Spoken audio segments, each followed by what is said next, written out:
Frozen শোল্ডারের অনেক ধরনের চিকিৎসা হয়।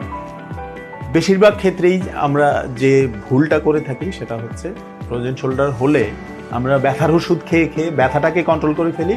একটা সময় দেখা যায় যে জয়েন্টটা হয়তো একদম স্টিফ হয়ে যায়, জয়েন্টের নর্মাল মুভমেন্টটাই নষ্ট হয়ে যায়। ব্যথা কম থাকে, হাত তুলতে পারে না। হাত তুলতে গেলে দেখা যায় যে তার প্রচণ্ড ব্যথা হচ্ছে।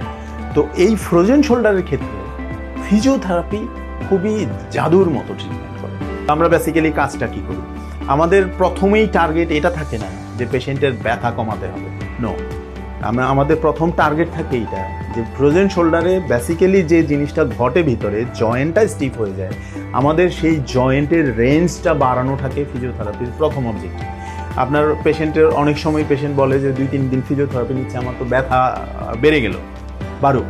ফ্রোজেন শোল্ডারের ক্ষেত্রে ব্যথা যদি বাড়ে, আমরা ফিজিওথেরাপি চিকিৎসকরা বলি যে আপনার ট্রিটমেন্ট কাজ করছে, এই জন্য ব্যথা বেড়েছে।